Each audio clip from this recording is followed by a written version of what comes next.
The training characteristics of world-class distance runners and integration of scientific literature and results proven practice. Donc, on se retrouve aujourd'hui pour une revue informelle d'études.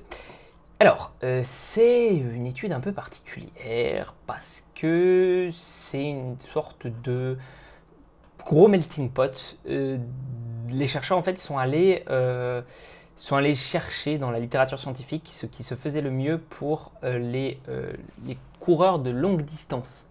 Donc les coureurs de longue distance, c'est quoi? Ce sont les gens qui font un truc comme un minimum, en gros ce qui est considéré comme la course d'endurance. Voilà.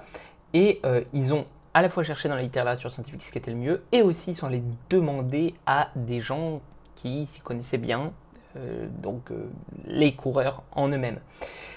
C'est hyper intéressant si tu es entraîneur de coureurs longue distance. C'est une énorme revue narrative, on va dire. Enfin, une énorme, elle n'est pas gigantesque non plus, hein, mais elle couvre beaucoup de sujets.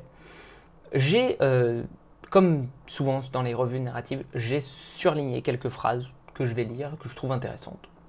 Voilà. Ce ne sera pas forcément tout.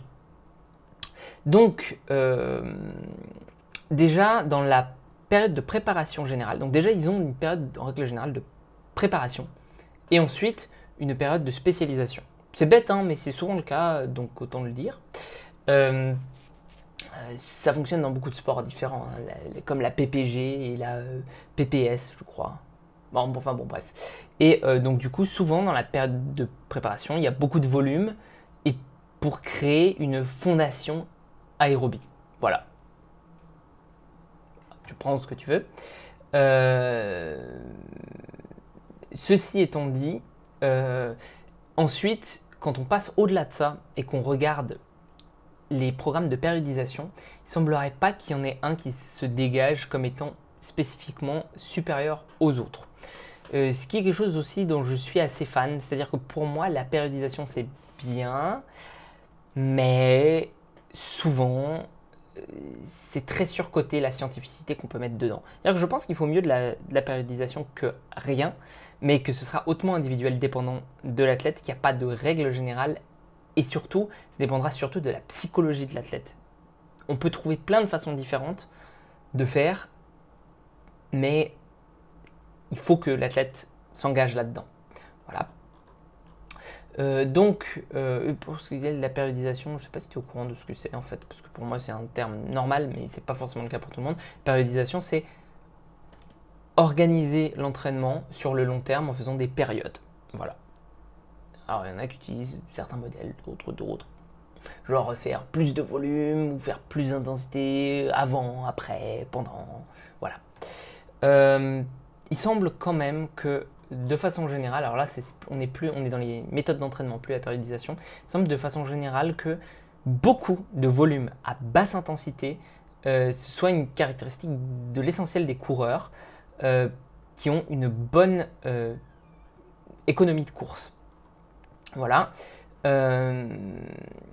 Mais que il faille quand même intégrer à certains moments du volume à très haute intensité. Voilà. Ça fait un peu penser à l'entraînement polarisé, dans le sens où en fait, l'entraînement de basse intensité va pas te demander beaucoup d'efforts de récupération, voire en fait va te permettre, parce que ces coureurs-là, ils courent 150-200 km par semaine. En fait, si jamais ils faisaient des choses qui entamaient leur récupération à chaque fois, ils pourraient pas. Donc la plupart du temps, ils font des choses qui sont suffisamment basse intensité pour continuer à faire du sport, mais qui sont quand même pas, fatigantes. Voilà, ça va pas plus entamer leur récupération. Ça ne va pas entamer leur récupération en fait. Ils vont récupérer pendant qu'ils font ça. Voilà, c'est plutôt ça. Ils vont réussir à récupérer au-delà de ce qui se fatigue. Et quand même, il faudra des sessions d'entraînement donc du coup plus dures pour s'améliorer plus. Et ensuite, on a les sessions plus longues où on va continuer à s'améliorer peut-être moins, peut-être sur des trucs moins importants, mais comme on va récup en attendant la prochaine session, c'est du volume intéressant quand même. Donc voilà. Ensuite, intéressant aussi, il parle du fait que faire de la force, faire de la puissance, faire de l'entraînement pliométrique, c'est intéressant pour les coureurs, à petite dose évidemment, pour développer d'autres qualités qui vont, mine de rien, avoir un impact. Et ça, je trouve ça cool qu'ils le disent parce que moi, j'en suis persuadé. Persuadé que si tu veux être un bon coureur en course, il ne faut surtout pas faire que de la course. Il faut en faire de la majorité du temps. Mais il faut avoir un peu de muscu, il faut avoir un peu de force, il faut avoir un peu de plio. C'est toujours intéressant. Parce qu'il faut développer ses tendons, ses muscles, ses structures, un peu de force, un petit peu de neuromusculaire, d'activation neuromusculaire. C'est bien. Voilà. Hum, hum, hum. Ah oui, il parle aussi des chaussures, et je trouve ça assez intéressant parce qu'ils disent qu'en gros, les chaussures, maintenant, elles deviennent très performantes et qu'elles permettent d'avoir moins de traumatisme. Et là, ce que je trouve cool, c'est qu'ils disent vraiment quelque chose de vrai, c'est-à-dire que ça permet de courir de plus longues distances. Je ne sais pas si tu comprends ce que je veux dire par là. C'est-à-dire qu'il y a beaucoup de gens qui vont dire oui, il faut prendre des chaussures qui sont des bons équipements, comme ça on va moins se blesser. Mais en fait, c'est pas ce que font les athlètes de haut niveau. Quand ils ont un meilleur équipement, ils se blessent pas moins, il ne faut pas baisser leur taux de blessure. Ils s'entraînent plus. Donc du coup, ils se blessent pareil. Mais ça leur permet d'accumuler plus de volume, donc d'être plus performants. Et en réalité, c'est pour ça qu'on baisse, qu'on veut avoir des équipements intéressants qui protègent des blessures ou des postures qui protègent des blessures, des choses comme ça. C'est pour faire plus de volume. Pas vraiment réduire le taux de blessure.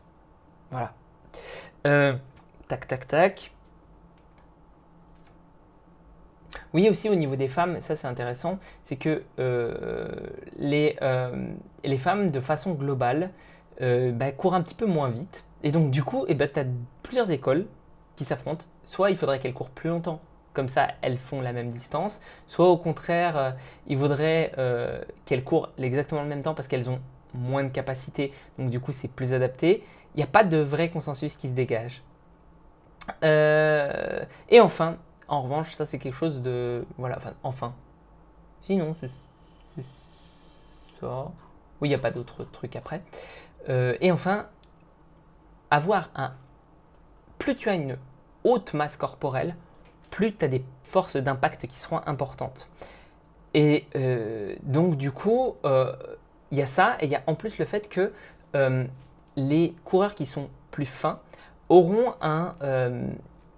des conditions thermodynamiques qui seront meilleures parce qu'ils auront plus de surface comparé à leur volume pour se rafraîchir avec la sueur. Et ça, du coup, c'est peut-être ça qui explique aussi que les coureurs d'endurance soient très fins de façon générale. Voilà, moi je trouve ça intéressant. Et je ne dis pas de maigrir absolument pour faire de la perf et tout, parce que de toute façon, tu n'auras pas besoin de ces conseils-là si tu es vraiment un athlète de haut niveau. Et si tu n'es pas un athlète de haut niveau, reste au poids que tu veux pour courir. Il n'y a pas besoin d'optimiser à 2 minutes près. Enfin, tu n'es pas à 2 minutes près, je crois. Voilà.